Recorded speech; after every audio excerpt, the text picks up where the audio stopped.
우리는 오늘 이 천하의 왕 중의 왕이라고 할 수 있는 이 느부갓네살 왕이 하나님을 찬양하는 이 찬양을 우리가 한번 살펴보면서 인간 나라를 다스리시는 이 하나님에 대하여 생각해 보고자 합니다. 사실 오늘 이 본문의 이 내용은 그 앞에 나오는 이 4장 1절 이하에 나오는 이 느부갓네살의 한 꿈에 대한 얘기입니다. 느부갓네살이 꿈을 꿉니다. 근데 꿈이 아무래도 예사롭지가 않고 몽조가 있습니다. 그래서 그 꿈을 다 이 바벨론에 있는 박사들, 술객들, 그래 지혜자라고 하는 자들을 불러다가 이 꿈을 해석을 하라고 전해줬습니다. 그런데 아무도 그 꿈을 해석을 못합니다. 내용인즉슨 땅 한 중앙에 큰 나무가 섰는데 얼마나 고가 높은지 하늘에 닿을 정도로 그렇게 닿았고, 또 끝이 보이지 그 끝에서도 사방 땅 끝에서도 보이겠고, 그 잎사귀는 아름다고 그 열매는 많아서 만민의 식물이 될 만하고, 들짐승이 그 그늘에 있으며 공중에 나는 새는 그 가지에 깃들이고, 물의 혈기에 있는 자가 거기서 식물을 얻더라. 여기까지 좋는데 그 다음에 이어나가는 꿈이 좀 이상합니다. 내가 침상에서 내 속으로 받은 이상 가운데 또 본적 한 순찰자 한 거룩한 자가 하늘에서 내려왔는데 그가 소리질러 외쳐서 이처럼 이르기를, 그 나무를 베고 그 가지를 찢고 그 잎사귀를 떨고 그 열매를 해치고 짐승들로 그 아래서 떠나게 하고 새들을 그 가지에 쫓아내라. 그러나 그 뿌리의 그루터기를 땅에 남겨두고 철과 놋줄로 동이고 그것으로 덜 청초 가운데 있게 하라. 그것이 하늘이 이스레졌고 땅의 풀 가운데서 짐승으로 더불어 그 분량을 같이 하리라. 그 마음은 변하여 인생의 마음 같지 아니하고 짐승의 마음을 받아 7때를 지나리라. 이는 순찰자들의 명령대로요 거룩한 자들의 말대로니 곧 인생으로 지극히 높으신 자가 인간 나라를 다스리시며 자기의 뜻대로 그것을 누구에게든지 주시며 또 지극히 천한 자로 그 위에 세우시는 줄을 알게 하려 함이니라 하였느니라. 이런 꿈을 꾸게 되었습니다. 그래서 다니엘을 부릅니다. 이 다니엘, 우리가 느부갓네살이 처음에 꾼 꿈은 자기도 기억이 안 나는 꿈을 꿨잖아요. 우상의 꿈을 꿨지 않습니까? 그때 다니엘이 기한을 주면 내가 해석해 드리겠다고 해가지고 하늘의 하나님께 기도하니까 다니엘에게 그 꿈을 보여주시고 꿈의 그 의미를 밝히 보여주셔서 그래서 이리야 이 총리에 오르는 그런 위치에 있었기도 했습니다. 그리고 이때 이 일이 일어나니까 이번에는 내용을 알잖아요. 앞에는 내용을 몰라서 박사들 다 죽여버리라 이렇게까지 했는데, 이번에는 그때 그 박사들이 왕이여 그 꿈을 우리에게 보여달라, 그래야 우리가 해석할 것 아니냐 이렇게 자꾸 했는데, 이번에는 꿈을 보여줬지만 해석이 안 되더라라는 것입니다. 그래서 이제 이 다니엘이 들어가니까 그 꿈을 말을 하면서 너에게는 이 신들의 영이 있으니까 해석을 너희 할 수 있을 줄로 내가 안다. 해봐라. 이렇게 했습니다. 그래서 이제 그 꿈을 이제 말하게 되는데요. 이 다니엘이 그 꿈을 해석을 이제 하게 됩니다. 그래서 우리가 오늘 본문에 보는 이 다니엘 24장 28절로 33절은 이 다니엘이 꿈 해석을 해주고 그 꿈 해석을 한 대로 이제 성취가 되어져 가는 역사가 일어나는 내용이 바로 우리가 본문에 보는 28절로 33절입니다. 이 다니엘 4장 1절부터 끝절까지 쭉 읽어 나가면서 우리가 한번 살펴보면 더더욱 우리가 잘 이해되겠지만, 본문을 더 길게 잡으면 상당히 읽어 나갈 때도 힘도 들고 그러니까 우리가 요약해서 한 부분만을 우리가 살펴봤습니다. 내용인즉슨 느부갓네살이 천하의 왕이 되고 그가 얼마나 대단한 왕권을 가지고 있었는지는 성경에 여러모로 기록이 되어 있고, 그가 이 세계 7대 불가사의 8대 불가사의 하고 있는 그 중에 두 가지가 느부갓네살 때 만들어진 것들입니다. 그 중에 하나가 뭐 하늘 궁전이라고 하는 것 하나, 이 바벨론의 성벽, 높고 넓은 성벽을 말합니다. 이 성벽이 얼마나 대단한지, 성을 둘러싸고 있는 성벽이 뭐 세계 7대 불가사인이 하는 속에 하나가 들어가 있습니다. 얼마나 넓은지. 그 넓은 폭이 36m라고 했던가요? 넓은 폭이. 그래요. 어마어마한 성이 그 뭐 돌이 많은 어떤 지역에 있는 것도 아니고 사막 같은 지역에 그런 성을 쌓았는데, 그 어마어마한 석재 같은 거 어디서 끌고 오느냐 이거죠. 그래서 그 배너 겉에 나오는 사륜마차 같은 게 몇 대가 이렇게 같이 달려도 아무 상관이 없을 정도로 넓은 성벽이라고 하니까 알만하잖아요. 뭐 이거 뭐 던져가지고 폭에 던져가지고 뭐 부술 수 있는 내용이 전혀 아닌, 그래서 불가사의하다 하는 것이 바로 지금도 우리가 불가사의하다 저거는 이렇게 할 정도로 하는 것이 이 느부갓네살의 높은 성벽입니다. 넓은 성벽을 말합니다. 하늘 궁전도 마찬가지. 하늘 정원이라고 하는 것. 자기 왕비를 위해서 지었다고 하는 하늘 궁전, 하늘 정원. 그것도 불가능한, 있을 수 없는 그런 불가사의한 일 중에 하나다. 이렇게 지금 얘기가 되고 있을 정도로 느부갓네살의 그 왕권이 어마어마했다라는 것을 보여주고 있습니다.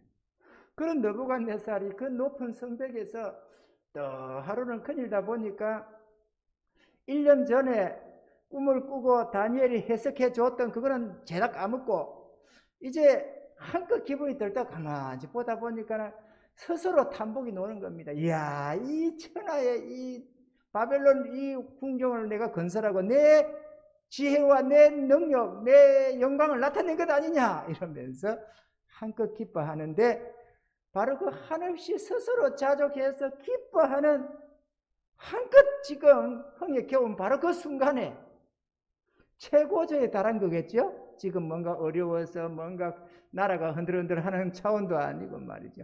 최상의 영광스럽다고 생각하던 바로 그 순간에 하늘의 하나님께로부터 목소리가 들려 이르기를 오늘 이 말을 하는 겁니다. 이 말이 오히려 이 30절에 보니까 나 왕이 말하며 가로되 이 큰 바벨론은 내가 능력과 권세로 건설하여 나의 도성을 삼고 이것으로 내 위엄의 영광을 나타낸 것이 아니냐 하였더니, 이 말이 오히려 나 왕의 입에 있을 때에 하늘에서 소리가 내려 가로되 느부갓네살 왕아 내게 말하노니 나라의 위가 내게서 떠났느니라. 왜 이러한 일이 일어났다고 하느냐? 지극히 높으신 자가 인간 나라를 다스리시며 자기 뜻대로 그것을 누구에게든지 주시는 줄을 알기까지 이를 것이다 라고 했습니다. 그러니까 하나님이 느부갓네살로 하여금 천하 만국을 다스리게 하시면서 이 권세와 영광이 하늘의 하나님의 뜻 가운데서 내게 주어진 것이지 네 능력이 아니다 라는 것을 알게 했다는 것입니다. 할렐루야. 그래서 오늘 우리가 생각하고자 하는 것은 동일하게 그 하늘의 하나님을 우리가 알아가야 한다라는 것입니다. 우리 신앙생활이 뭡니까? 이렇게 종교적인 열심을 가지는 게 신앙은 아니잖아요. 신앙은 하나님을 아는 것입니다. 예수 그리스도와 하나님에 대하여 알고 그 하나님과 교제 속에서 참 하나님을 알아가고 그 하나님을 신뢰하고 사랑하고 그 하나님의 뜻 안에서 우리가 살아가는 것, 이게 바로 참 신앙인 것입니다. 아멘이죠? 그 하나님을 모르니까 종교적인 열심을 가지고 바리새인들이나 서기관들도 옛날에 그랬고 오늘날도 역시나 마찬가지로 그 하나님을 알지 못하고 종교적으로 하나님을 찾으면서 성경에 나오는 하나님을 찾고 구하고 성경을 전하고 이러면서 정작 우리 속에 역사하시는 이 하나님을 제대로 알지 못하고 그렇게 살아가는 수많은 주의 백성들이 있음을 우리가 볼 수가 있습니다. 기독교인은 많은데 정말 자기 하나님을 사랑하고 하나님과 함께 동행해가는 사람은 별로 그렇게 많지가 않는 이 시대가 아닌가. 그래서 하나님은 오히려 내가 올 때에 믿음 보겠느냐 우리 주님이 그렇게 말씀하시는 탄식이 있는 것입니다. 그래서 우리도 오늘 이런 내용을 한번 생각해 보면서 하늘의 하나님의 이 뜻을 한번 생각해 보고 우리도 좀 더 그 하나님을 찾고 구하고 그 하나님과 동행해가는 그런 삶이 되기를 원하는 것입니다. 아멘이죠.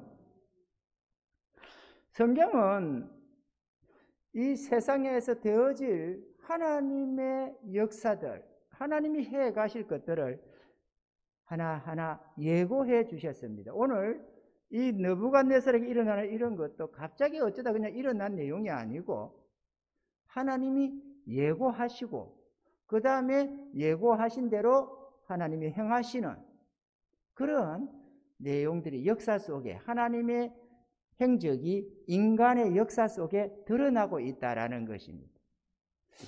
세상에 많은 책들이 있습니다만은 소설과 같은 이런 것들이 이하고 다른 거는 이 인간 역사 속에서 하나님이 개입을 하셔서 역사를 하시는데 어떤 역사가 일어나는데 이걸 하나님이 하셨다라고 하는 게 아니고 하나님이 먼저 예고해 주시고 우리는 예언이라고 하죠.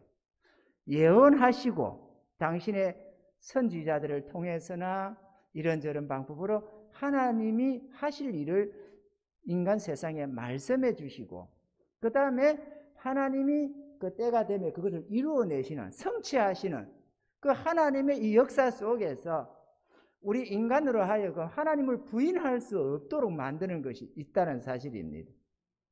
우리가 유명한 코바디스라는 영화도 신이 어디로 가시나이까 그 만든 그 글을 쓴 사람도 저자도 기독교를 박해하는 이런 사람들이 기독교의 이 잘못된 것, 허구성을 나타내라고 돈을 많이 주기로 하고 그거를 찾아내라고 한 학자에게 맡겼는데 그 학자가 이 기독교의 허구성, 성경의 허구성을 찾겠다고 성경을 대하다 보니까 그 속에 하나님을 볼 수가 있었고 그래서 오히려 주를 믿고 의지하는 그런 자가 되어서 쓴 그 책이 커바디스라는 그래서 나온 영화라잖아요. 그래서 재미가 좀 더 있고 우리가 그 내용을 생각하면서 보면은 참 좋은 작품이다 이런 생각이 됩니다. 그러니까 우리가 하나님을 몰랐더라도 성경을 읽다 보면은 이 성경 속에서 나타나는 하나님이 계십니다. 우리가 성경을 계속 이렇게 대하다 보면 한 1독, 2독, 3독 해가다 보면 처음에는 내용을 보고 있는데 계속 우리가 성경을 대하고 이렇게 해가면 하나님 경외함이 생기면서 그 속에서 하나님이 말씀하시는 음성도 듣게 되고 하나님이 인간이 절대로 부인할 수 없는 하나님의 영광이 그 속에 나타나기 시작합니다. 오늘 이 본문 속에도 그런 것이 있는데 우리 인생이 이 영이 흐려지고 마음이 무뎌지고 마치 성경에 이러신 말씀처럼 죄를 먹으면서 미혹된 마음으로 참된 것을 보아도 보지 못하고 들어도 듣지 못하는 그런 상태가 돼서 오늘 본문을 보면서도 이것도 보면서도 그냥 성경에 그렇게 기록됐겠거니 생각하는 사람들이 참 많습니다. 별 생각 없이 말이죠. 그런데 이 성경을 우리가 진리다 이렇게 말을 하면서도 못 믿는데요. 가만히 한번 생각해 보면 이 성경 저자가 지금 허구를 기록하고 있는 상상 속에서 쓰는 글이 아니라고 한다면 이게 하나님이 어떤 하나님인가를 여기 som에도 볼 수 있거든요. 그죠? 하나님 볼 수가 있어요. 이 속에서도 하나님의 존재를, 하나님의 권능을. 그 성경의 저자가 스스로 이랬다가 저랬다 1인 2역 3역을 하면서 이렇게 한 것처럼 이렇게 흙으로 소설로 쓰고 있는 게 아니라고 생각한다면 이 속에 하나님이 계심을 볼 수가 있다 이거죠. 근데 이거는 인간 역사 속에서 나타난 사실들 아닙니까? 아멘이죠? 예언하시고 이루시는 하나님. 그래서 성경을 가만히 이렇게 읽다 보면 처음에는 내용을 이렇게 성경하면서 기억한다고 이렇게 읽어 나가면서 합니다만 점점 하나님이 경외함이 생기게 되면은 점차 그 속에서 하나님의 영광을 보기 시작합니다. 그리고 나중에는 이 성경을 읽고 있는, 글을 읽고 있는 성경이라고 하는 이 글을 읽고 있는 게 아니라 주의 음성을 듣고 있는 이런 상태가 될 때가 참 많습니다. 할렐루야. 이런 은혜가 있기를 바랍니다. 그리고 말씀하신 것을 하나님은 이루신다라는 것입니다. 성경에는 말씀하신 것을 이루시는 것이 수없이 많이 있습니다. 수많은 선지자들을 통해서, 이게 뭐 예레미야를 통해서 뭐 예고하시고 이루시는 역사들이라든지 이사야 선지자를 통해서 말씀하시고 이루어 나가시는 하나님의 역사라든지 수많은 하나님이 말씀하시고 이루시는 것이 있는데 그것을 오늘 우리는 이 다니엘서 4장에 있어서도 말씀하시고 이루시는 그 하나님을 우리가 볼 수가 있더라는 것이죠. 아멘이죠. 꿈으로 보이신 그것을 1년 뒤에 역사를 하셔서 나타내 주시는데 그것이 이루어지고 그런 말미암아 7년이 지난 뒤에 느부갓네살이 하늘을 향하여 고개를 들고 하늘을 바라보는 순간에 느부갓네살에게 지혜가 돌아오게 되고 지혜가 돌아오니까 다시 자기의 주어졌던 그 영광이 돌아오는데 이전 영광보다 더 큰 영광이 돌아와서 더욱더 영광이 쾌쾌했더라라고 기록을 하고 있습니다. 그리고 하나님이 임의로 누군가를 들어 쓰시고 낮추기도 하고 높이시기도 하고 죽이기도 하고 살리기도 하고 그것이 한 개인이든 나라든 하나님이 임의로 하신다는 것을 보여주셔서 내가 이렇게 건설한 것이 아니냐라고 하던 이 자고하던 이 느부갓네살 왕이 하늘의 하나님을 향하여 찬양하며 존경한다고 기록을 하고 있는 것입니다. 할렐루야. 만왕의 왕이라고 하는 이 느부갓네살 왕, 천하의 열왕의 왕이라고 하는 이 느부갓네살 왕이 이처럼 자기를 아무것도 아닌 것처럼 하늘의 하나님을 이렇게 찬양할 수 있었다면 우리는 더 말할 것도 없잖아요. 아무것도 가지지 않은 우리가 그 하나님을 바라보지 못하고 찬양하지 못하면 어떻게 돼요? 이방의 왕도 그러는데 하나님의 자녀라고 주의 구원을 받은 주의 백성들이라고 말을 하는 우리가 하늘의 하나님을 몰랐어야 어떻게 되느냐 그거죠. 성경에 하나님에 관하여 기록된 하나님만 알면 어떡하냐 그거죠. 지금 현재 우리 삶 속에 역사하시는 우리가 하나님을 알아야 되는 것 아니냐는 것입니다. 할렐루야. 성경에 보면은 하나님을 찬양하는 수많은 사람들이 나옵니다. 다윗도 그렇습니다.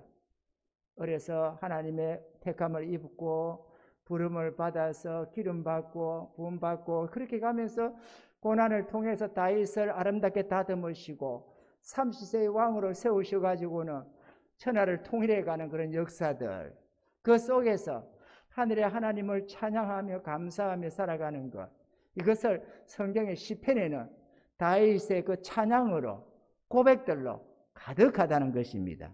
아멘이죠? 성경 시편을 보면은 다윗의 글이 대부분입니다. 오늘 본문에도 느부갓네살 왕도 하늘의 하나님을 그렇게 찬양을 했습니다. 우리가 하나님을 어떻게 알아가느냐? 똑같습니다. 느부갓네살이 다니엘서 4장 34절로 37절에 그 기한이 참에 나 느부갓네살이 하늘을 우러러 보았더니 내 총명이 다시 내게로 돌아온지라 이렇게 기록을 합니다. 총명이 돌아오니까 하늘의 하나님을 찬양했다고 되어 있습니다.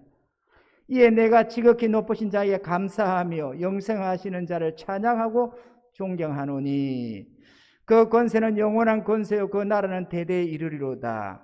땅의 모든 거민을 없는 것 같이 여기시며 하늘의 군사에게든지 땅의 거민에게든지 그는 자기 뜻대로 행하시나니 누가 그의 손을 금하든지 혹시 이르기를 내가 무엇을 하느냐 할 자가 없도다. 그 동시에 내 총명이 내게로 돌아왔고 또 나라 영광에 대하여도 내 위엄과 광명이 내게로 돌아왔고 또 나의 모사들과 관원들이 내게 좋아하니 내가 내 나라에서 다시 세움을 입고 또 지극한 위세가 내게 더하였느니라. 그러므로 지금 나 느부갓네살이 하늘의 왕을 찬양하며 칭송하며 존경하노니 그의 일이 다 진실하고 그의 행하심이 어려우심으로 무릇 교만하게 행하는 자를 그가 능히 낮추심이니라. 할렐루야. 성경에는 이렇게 수많은 왕들과 사도들의 이 칭찬과 찬양이 넘쳐납니다. 그들은 다 하나같이 하늘을 우르르 고개를 든 자들입니다. 땅의 것만 쳐다보며 사는 자는 하나님의 영광을 볼 길이 없습니다. 하나님을 바라봐야 합니다. 그게 신앙입니다. 우리가 종교적으로 열심을 내는 이렇게 믿습니다라고 하는 이게 참신앙이 아니고 살아계신 그 하나님을 바라보며 하나님의 뜻 안에서 하나님과 동행해가는 그 삶이 진짜 신앙이다 그 얘기죠. 아멘이죠? 교회는 나오면서도 하나님을 붙들지 않는, 주를 붙들지 않는 사람들, 교회는 나오면서 자기 하나님을 찾지 않는 사람이 무수합니다. 얼마나 안타깝습니까? 같은 집에만 산다고 효녀가 아니잖아요. 그죠? 부모를 사랑하고, 우리가 이런 게 있어요. 그전에 어떤 거 수렁에서 건진 내 딸인가, 그 어떤 영화 같은 게 하나 있었습니다. 그 보니까 딸아이가 아버지 어머니 그렇게 막 싫다고, 사춘기에 대해서 그런지 어쩐지 몰라도 밖을 뛰쳐나와가지고 뭐 이렇게 오토바이 타고 다니고 막 폭주족 그런 애들과 껄렁하게 놀아나고 그러는데, 아버지가 딸을 찾아서 나갔는데 가서 보니까 그 젊은 애들한테 조롱도 당하고 막 그러잖아요. 그런데도 아버지가 어떻게든 자기 딸 건지겠다고 애를 쓰는데 나중에는 그 딸아이가 자기 아버지의 그 사랑을 깨닫고 다시 집으로 돌아올 뿐만 아니라 좋은 딸로 이렇게 바뀌어가는 그 감동적인 어떤 것이 있더라고. 그러니까 아버지 어머니를 대적하면서 거스리면서 반감을 가지고 대항하면서 집에만 있다고 부모 품에 있는 자녀가 아니잖아요. 부모를 이해하고 부모의 사랑 안으로 그 마음속으로 돌아와야만 돌아온 것이지, 집에만 있다고 항상 거스리고 대적하는 뭐만 말만 하면은 반박하고 있는 그가 부모의 품 안에 있는 건 아니지 않습니까? 그죠? 우리 부부는 어떠다 그러니까 그런 데 보면 저 쫓아내야 된다. 지 컸다고 저런 거 보면 저 쫓아내야 된다. 그런 소리를 할 때가 있어요. 마찬가지로 우리가 교회에 왔다고 해서 하나님 품에 온 건 아니잖아요. 하나님 품으로 돌아가야 하나님 품에 돌아간 것이지, 교회까지 왔다고 하나님 품에 돌아온 건 아니다 그거죠. 이해가 되시면 하면, 세계 속에 수많은 교회들 좀 보세요. 그 아름답게 지은 교회들이 텅텅 비고 거기에 교인들은 있지만 정말 하나님을 경외하는, 자기 하나님을 알고 하나님과 교제하며 하나님의 음성을 듣고 하나님의 뜻에 순종하고 하나님을 기쁘게 영화롭게 해가는 그런 사람은 별로 없잖아요, 이 시대가.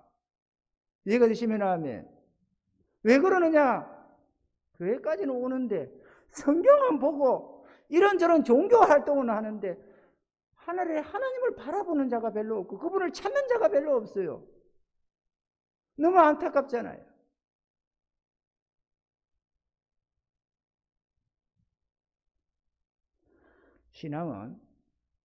참 신앙은 자기 하나님에 대한 신뢰입니다. 하나님에 대한 신뢰. 그러니까 우리가 성경을 통해 성경을 읽으면서 성경 속에 역사하시는 그 하나님을 볼 수 있어야 하고, 그 하나님이 지금 우리의 하나님이라는 거, 그때 역사하시던 그 하나님이 변함없이 오늘날도 우리를 찾으시고 부르시고 당신의 품을 돌아가는 그 자녀를 기뻐하시고 주의 말씀과 뜻 앞에 순복해가는 것들에게 한없는 은혜를 더하시는 동일한 하나님임을 우리가 알아야 된다 그거죠. 할렐루야.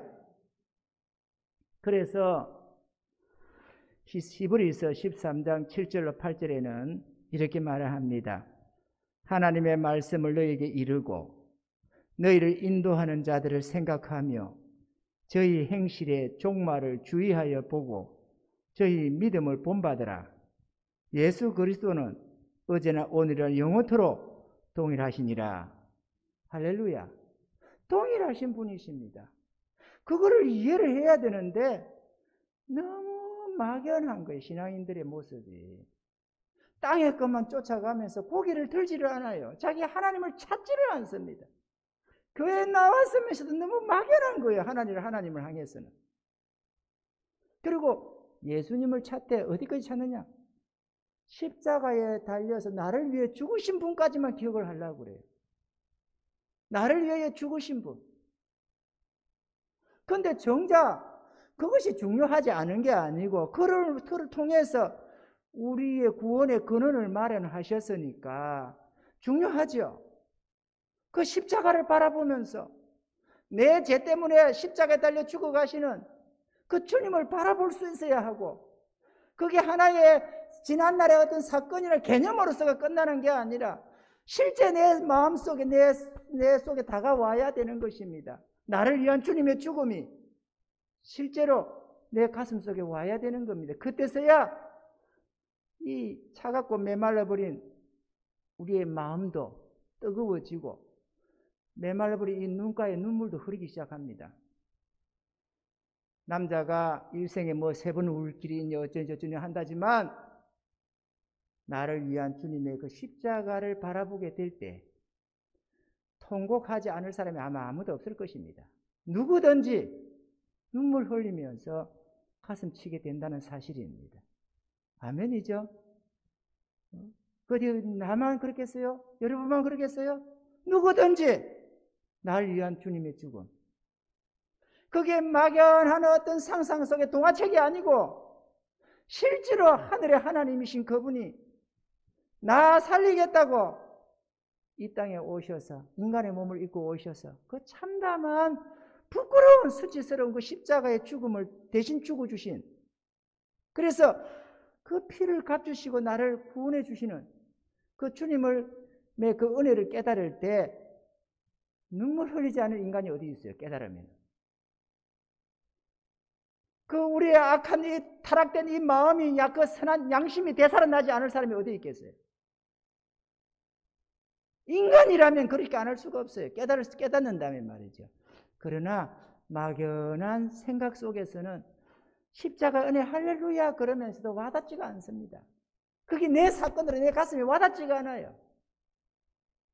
그러니까 그냥 할렐루야 이렇게 할 뿐이지 행식적으로 돌아가게 되고, 정말로 나를 위한 주님의 그 죽음 앞에서 통해 자복할 줄 모르고 가슴 칠 줄 모르고. 그러나 깨닫는 자들은 거기가 아이든 어른이든 관계없고 여자든 남자든 관계없고 눈물 콧물 흘리면서 회개하는 겁니다. 내가 잘못 살았다고, 내가 잘못했다고. 그리고 자신의 구주로 영접하게 됩니다. 그리고 남은 생에 그분의 뜻 안에 살아가는 겁니다. 할렐루야. 주님을 바라봄이 중요합니다. 교회를 찾는 게 중요한 게 아니고 주님 그분을 찾는 게 중요합니다. 교회 나와서 설교만 듣고 간다고 되는 게 아니고 그 속에서 하시는 그 주의 음성을 들을 수 있어야 하고 그 뜻 앞에 순복할 수 있어야 합니다. 아멘이죠. 중요한 거는 요즘에 코로나19로 온 세계가 고통에 빠져 있습니다. 수많은 나라 또 수많은 사업하는 사람들이나 장사하는 사람들이나 가정, 개개인이 고통 속에 있습니다. 우리 에스프라자 요 건물만 해도 여기에도 2층에 헤아레라는 식당이 있습니다. 그 우리가 자주 찾았던, 우리도 하면서 가끔 가서 식사를 하고 우리 교인들도 그렇게 했던 곳입니다. 코로나 사태로 이 장기화되고 하니까 이래저래 세대를 입고 하는 어떤 것들이 어려운가 봐요. 그래서 그냥 밤에 떠났다. 말로는 하기 좋은 말로 도망갔다 이런 말을 하더라고. 얼마나 힘들면 그랬을까. 그래도 좀 된다고 확장도 하고 하던 분이었는데 그렇게 갔어요. 왜 그분이 내가 이러느냐. 그분 내가 전도한다고 내가 마음을 썼거든요. 그리고 그 공사할 때에 식사를 하러 갔는데 두 번째인가 세 번째인가 가니까 그 사장님이 그러는 거 이제 남자 사장님이 목사님께는 제가 돈을 안 받기로 했습니다. 왜요? 내가 다른 걸 못해도 식사비만큼은 제가 그냥 드리고 싶었어요. 마음이 와서 그렇습니다. 그러면 그분이 대단한 신앙인이냐? 안 그랬어요. 그분 교회 안 나가고 교회 가까이만 안 가면 뺑 돌아간다고 교회는 꼴보기 싫다고 돌아간다는 말을 할 정도로 옛날에는 미신 서구리 다니고 뭐하고 옛날에는 청년 때는 그래 했는가 본데 시험이 들어가지고 교회는 진짜 안 하고 교회 이런저런 불의한 것들만 생각하면서 교회 비방하고 그러시던 분이에요. 아내분은 집사님인데 교회를 다니는데 남편분은 교회라면 펄떡 뛰는 분. 교회가 있으면 아예 그 옆을 안 가고 돌아간다고 하는 정도로 그러던 분이에요. 그런 분이 그래도 그렇게 귀하게 대접한다고 마음 써서 그렇게 하는 마음을 하나님 주셨나 봐요. 그래서 몇몇 번 식사는 공짜로 했습니다. 주려고 해도 안 해가지고 먹고 했는데 공짜로 주니까 가기도 좀 불편하잖아요. 또 나는 또 나대로 장사를 하는데 물론 이렇게 주셔서 먹고 사랑으로 먹고 또 축복하면 좋지만 또 그게 그렇게 또 이렇게 하는 게 또 그렇거든요. 그래서 저는 마음이 좀 편치가 않아요. 그래서 내가 해줄 수 있는 게 뭘까? 고마운 마음에 저 생명 살리는데 내가 마음 써야 되겠다 싶어서 전도하려고 영혼 구해내려고 마음을 많이 써드렸습니다. 기도하면서 하나님 저 좀 도와주세요. 저 마음 좀 열어주세요. 그래가지고 했습니다. 그리고 사장님 이리 오세요. 아내분 다니는 교회도 좋겠고 뭐 하겠지만 내가 가만 보니까 사장님은 비난하는 정신이 너무 많아가지고 딴 데 가서는 안 통합니다. 이리 오세요. 확실하게 내가 요 안에서 은혜 있고 배나 받고 나서 그 다음에는 딴 데로 가더라도 여기로 와야 됩니다. 이 비방하는 게 아주 그냥 뼛속에 박혔어. 그냥 기독교를 향해서. 그런 분은 어중간에 믿음이들은 통하지 않거든요. 확실하게 잡아버려야 되는 거지. 그래서 사장님 이리 와야 됩니다. 그런데도 말 안 들으시고 하더니만은 뒤에 이제 자꾸 볼 때 하면서 한번 또 올라오면 하면 붙잡아서 또 얘기를 하고 하나님이 살아계심을 증거하고 교회가 또 어떻다, 목사들이 어떻다, 뭐 한국 기독교가 어떻고 이러면은 그게 중요한 게 아니다. 중요한 거는 내가 지금 참되냐 안 되냐가 중요한 거고 내가 하나님의 용서를 입고 하냐 안 하냐 그게 중요하지. 그래서 우리는 죄인일 수밖에 없다. 인간의 죄됨을 증거하고 이 하나님의 용서와 구원의 은혜 없이는 누구든지 심판받을 수밖에 없다. 그러니까 사람이 예수 믿어야 됩니다. 그렇게 했더니만 오늘날 교회로 간다는데 된 걸 또 간다니까 또 자기 아내 따라 간다네. 그래가지고 제대로 안 되잖아요. 제대로 될 리가 없지. 가다가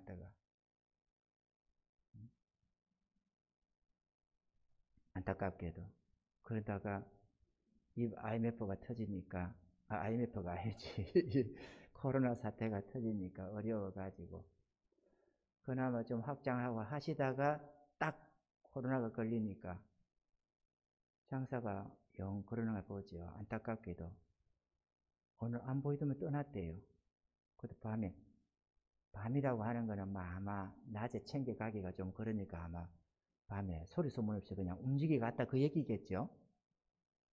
야밤 도주했다 이렇게 말을 하는데 하기 좋은 말로는 그럴지 모르겠고 코로나 사태가 얼마나 심각하겠습니까? 어디 한 가정 두 가정이겠어요? 이 가정 저 가정 알게 모르게 직장이나 사업체나 이런 가게들이나 얼마나 많은 사람들이 어려움 당하겠습니까? 인간이 만든 이 재앙이 저 중공이라고 하는 저 나라에서 바이러스를 만들어서 세균 전쟁 하겠다고 만든 것 아니에요, 이거. 그래가지고 퍼져가지고 이 난리가 난 거 아닙니까? 그런데 자기들은 뭐 아니라고 발뺌을 하고 난리를 치지만 뭐 이런저런 증거들이 나오기 시작하지 않습니까? 그죠? 보면 그래요. 증거가 나와 있고 중국 그에 참여하고 있던 중국의 박사 하나, 여자 박사 하나가 위협을 당하니까 홍콩에 탈출을 해가지고 미국에 망명해가지고 와 있잖아요. 그 죄다 증거를 다 들고 나와서 폭로를 하고 다 하고 있지 않습니까? 중국에서 인간적으로 만든 바이러스라고 말이죠. 원래 사람에게 올 수 없는 것인데 그거를 유전자 조작을 해가지고 만든 바이러스라고. 그래서 수많은 변이가 계속 나오는 거 아니겠어요? 지금 이렇게 엄청나게 확산되어 가는데요.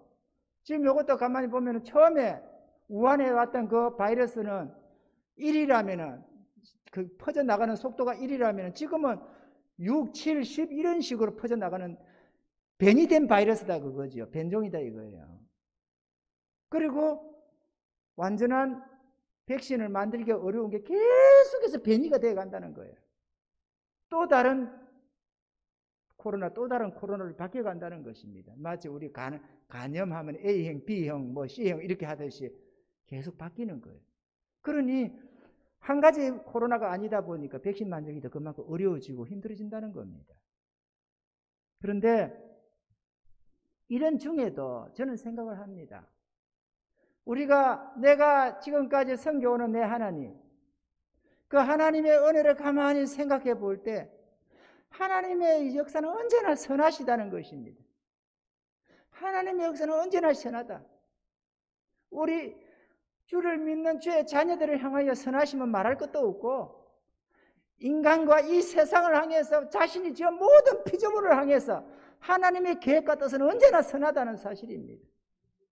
인간은 파괴를 이루어내지만 이 죄로 말미암아서 죄와 정욕으로 인해 인간은 파괴하는 것이 있지만 하나님은 그게 언제나 선하시게 역사하시는 하나님이시라는 것입니다. 저는 그 하나님을 생각하면서 이번 코로나 사태도 생각을 해봅니다. 인간이 만든 대재앙이지만 하나님은 이것을 통해서도 선한 것으로 우리에게 돌려주실 거다. 나는 그렇게 믿습니다. 개개인적으로 뭐 국가적으로 이런저런 해는 입을지 모르지만 이것으로 말미암아서도 역시나 하나님의 선한 뜻을 이루고 할 것이다 생각을 하는데 특별히 중국을 향해서, 중공을 향해서, 중공이 자유진영을 다 먹고 있지 않습니까? 지금 드러나는 세계 속에서의 중공의 위력. 중국이 문제가 아니고 지금 이번에 영국에서 드러난 첩보받아서 가지고 있는 그게 195만 명입니까? 중국 스파이들, 전 세계에 흩어져 있는 중국 스파이들. 이름, 생년월일, 어디에서 사역하고 있는 이런 것들 다 드러난 것이 이번 며칠 전에 나왔지 않습니까? 그래, 대조해 보면서 이거 진짜다 하고 다 이미 밝혀지고 있어요, 지금. 우리나라에도 얼마나 많은지 모를 겁니다. 아마 정치 속에, 재계 이런 산업 속에 또는 이런 학교라든지 이런 과학의 이런 속에 수많은 첩자들이 들어와서 하고 있는데 그들이 와서는 돈으로 매수하고 또 뭐 어떤 성으로 매수하고 뭐 온갖 것을 해가 위협을 하면서 손아귀에 집어넣는 겁니다. 그래서 정치인들이고 무엇이 꼼짝 못하고 수많은 이런 기술들이 빠져나가고 이런 온갖 짓을 하고 있는 거예요. 지금 미국 대선에도 그것들이 개입해가지고 온갖 것을 다 저지르고 있고 하는 이 중공의 이 악한 행태들이 만천에 지금 드러나고 있는 겁니다. 이번 바이러스가 그 중공, 자유진영을 멸하는 그 중공을 잡는 계기가 되지 않을까 나는 그렇게 생각을 합니다. 이런 사건이 없었더라면 제가 좀 더 몇 년만 더 갔더라면 자유진영 끝장이 났을지도 모릅니다. 감사하게도 세계는 고통하지만 이런 속에서 저 거대한 중공의 저 계획들이 드러나게 되고, 그러면서 경각심을 가지게 되고, 자유진영이 단합을 하게 되고, 공동으로 중공을 적으로 여기는, 우리 대한민국은 빼고, 이 나라 정치판은 오히려 중공을 친구로 여기고 더 귀하게 여기 대접해 주고 있으니까 우리 자유진영을 오히려 밀어내면서도 미국은 몰아내고 반박을 하면서 중공에는 꼼짝 안 하잖아요. 북한이나 중공을 향해서. 안타깝지만 실태가 지금 그렇습니다. 좌파 세력이 잡아가지고 인권도 무시하고, 사실 이 땅에 대한민국에 저 수많은 국민들이 북한과의 관계가 좋아지기를 바라고 통일을 꿈꾸고 우리는 다 그래올 것입니다. 우리도 우리의 소원은 통일이라고 하잖아요. 그죠? 그런데 우리가 꿈꾸는 북한이 잘 되기를 바라는 북한 인민들입니다. 김정일이가 아니고 공산당이 아니고 2300만 명의 저 인민들이 자유를 찾고 평안을 찾고 잘 되기를 바라는 거예요. 그러나 북한 공산당은 아니다 그거죠. 김정일이는 아니다 그거예요. 우리는 그걸 쏙지 말아야 합니다. 공산당, 김정은과 공산당은 북한이라고 할 수가 없는 거예요. 북한이라고 생각할 때는 분리해서 생각을 해야지. 이해가 되시면 하면 북한 공산당하고 김정은과 그 공산당하고 북한 인민하고는 분리해야 생각이 된다 그거예요. 그리고 북한을 돕는다는 것이 김정은을 도우려는 것인지 북한 인민을 도우려는 것인지 그걸 생각을 해야 된다 그거죠. 이해가 되시면 하면 안타깝게도 지금 현 정권은 김정은이와 공산당을 도우려고 그래요. 인민을 살리려는 게 아니고. 그러니 이거 심각한 것도 아니에요. 나라의 세계 속에서 비탄을 받고 있는 것 아닙니까? 이 나라가. 이런 것을 이 설교 속에 해가지고 또 이거 유튜브 오늘 못 올릴지 모르겠는데, 못 올리면 또 어때?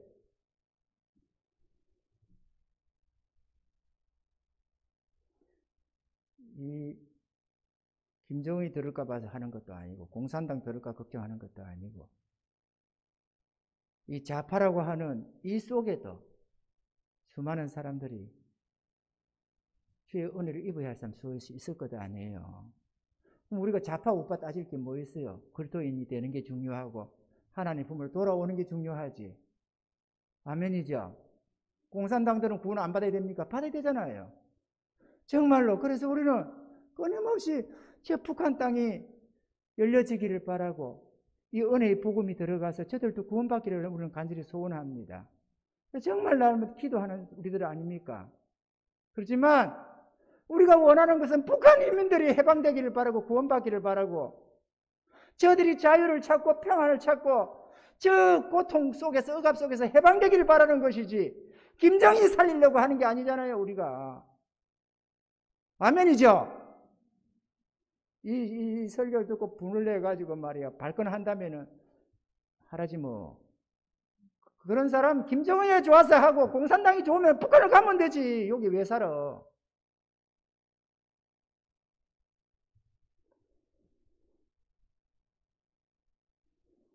너무 안타깝습니다. 정말 이 자유대한민국 머리도 좋고 부지런하고 그래서 이 후진국으로 출발했던 우리나라가 이 단시일에 선진국 대열에 이르게 올라가고 오히려 어떤 면에서는 선진국을 초월하는 세계 최고의 국가가 되는 거 너무 좋잖아요. 세계 속의 한국. 그런데 정치판은 부끄럽게 이럴 데 없습니다. 법을 파괴하고 민주주의를 가장하면서 사람을 내세워서 마음대로 통치를 하려고 하고 있고 참 안타깝습니다. 우리 하나님께서 이 중공 바이러스, 우한 이 바이러스 이것도 이용해서 중공을 무너뜨려 주려 생각합니다. 중국 이민이 아니고 중국 사람이 아니고 중공을 말해요. 중국 공산당. 이거는 악한 겁니다. 이거는 사악한 겁니다. 공산당은 하나님도 부정하고 자기들이 신의 위치에 서는 것 아닙니까? 그거를 우리가 어떻게 인정을 합니까? 그거를. 중국 공산당 무너질 줄 믿습니다. 그런데 또 감사하게도 내가 가만히 보면 하늘의 하나님이 이 코로나 바이러스를 통해서 중공도 무너뜨려 주지만 북한도 무너뜨리더라고. 가만히 보면. 그렇잖아도 핵으로 인해 가지고 이렇게 유엔의 제재를 받고 있는 데다가 코로나 때문에 자기들의 이 여러 가지 후진적인 게 있으니까 의료적인 부분에서 워낙 후져 있다 보니까 코로나가 들어가면 감당이 안 되니까 스스로 폐쇄를 하고 들어앉아 버렸잖아요.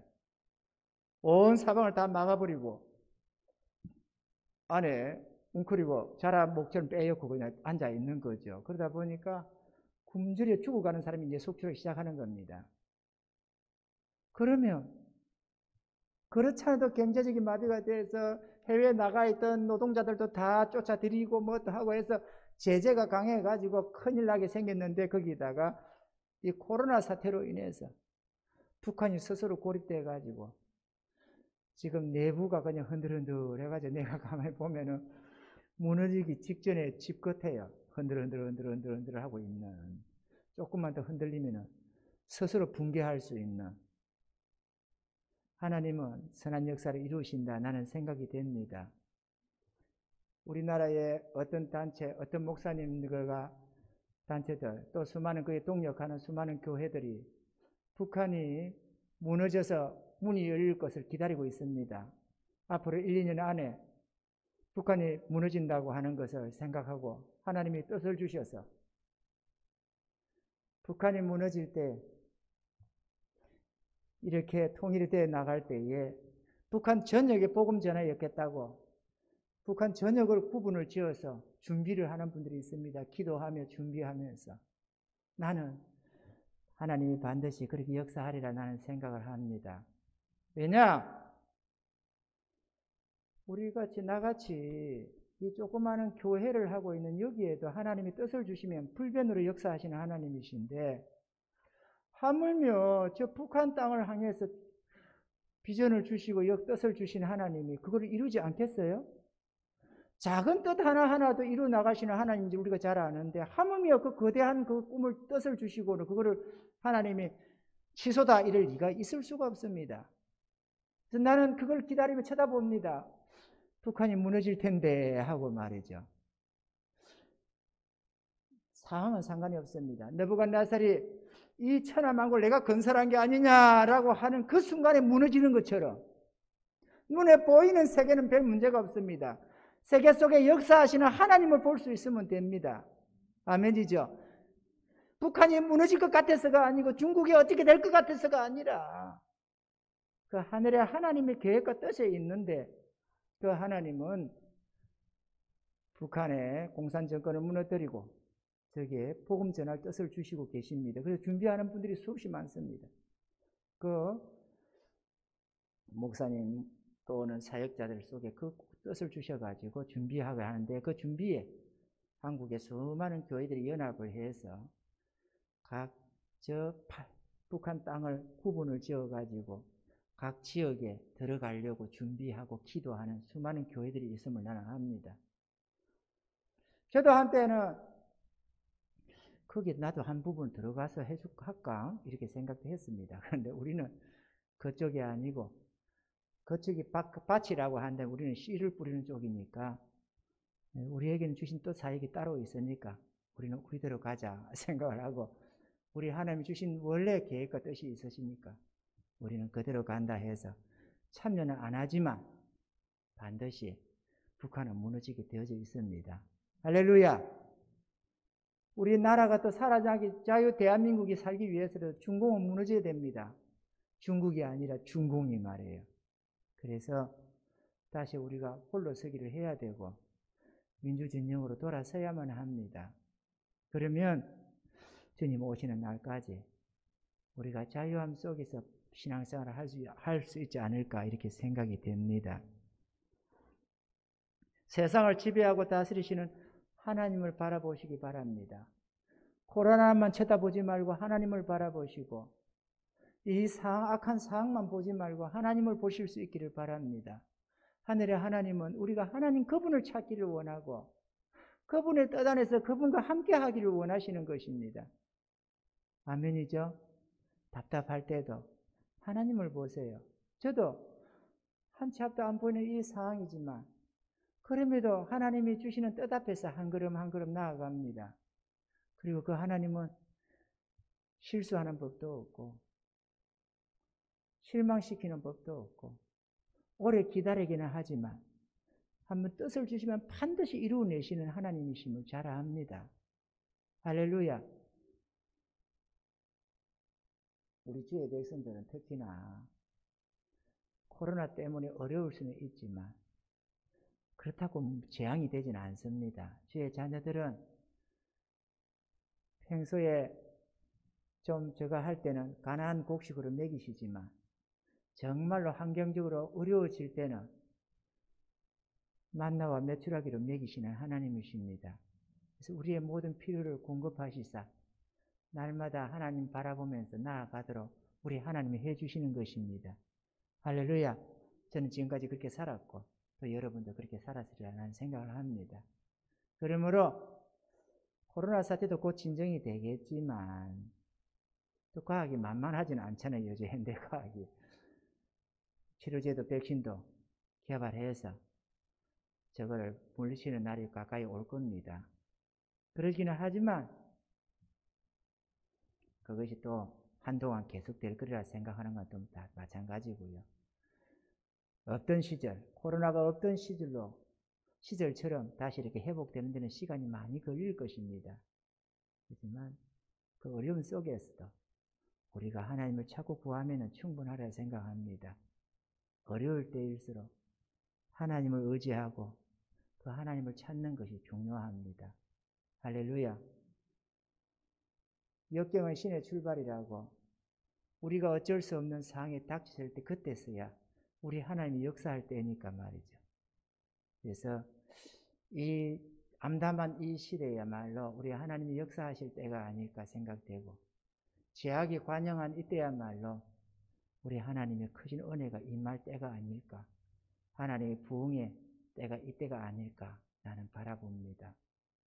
여러분, 어려운 시제, 이 어려운 때를 살고 있지만 어렵다, 힘들다, 경제가 어떻다, 뭐가 어떻다, 나라가 어떻다, 세상이 어떻다 탄식할 거리가 많겠지만 그러나 그것들만 쳐다보지 말고 현실만 보지 말고 만물을 지배하시고 다스리시는 하나님을 바라보시기 바랍니다. 그러면 지혜가 돌아오게 되고 하나님을 아는 그 지식이 우리에게 평안도 갖다 주고 우리의 삶에 형통함도 주시고 모든 자유함을 누리게 하는 것이 거기에 있습니다. 그걸 하나님 경외합니다. 이렇게도 말을 합니다. 하나님 경외함 속에서 모든 은혜를 받아 누리도록 해놨습니다. 아멘이죠? 우리 하나님 바라보는 거에 어디서든 할 수 있잖아요. 사업의 어려움 속에서도 하나님은 바라볼 수가 있고 오히려 잘 되고 형통할 때는 하나님을 잘 못 보지만 내 능력처럼 보여지지만 어렵고 힘들 때일수록 하나님 바라보기가 더 쉬워집니다. 그리고 하나님의 능력을 더 자주 맛볼 수가 있습니다. 우리를 지켜주시고 공급하시는 그 하나님의 능력을 말이에요.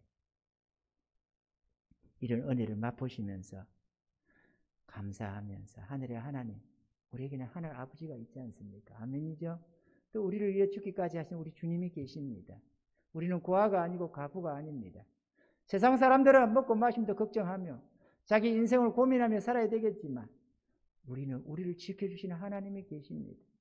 또 우리에게 뜻을 주시는 하나님이 계십니다. 그 뜻 앞에서 우리가 즐거이 순종하며 나아가기만 하면 세상 끝날까지 지키시기를 약속되어져 있습니다. 이런 은혜 속에서 평안 찾기를 바라고 어려울 때 주님 찾는 것, 내가 잘 될 때도 역시나 이게 내 능력, 내 지혜가 아니라 하나님의 은혜임을 깨달으시면서 늘 감사로 부할 때나 가난할 때나 뭐 풍부할 때나 공고할 때나 늘 하늘의 하나님을 의지해서 살아가시는 그런 복된 자들이 다 될 수 있기를 주님을 축원합니다.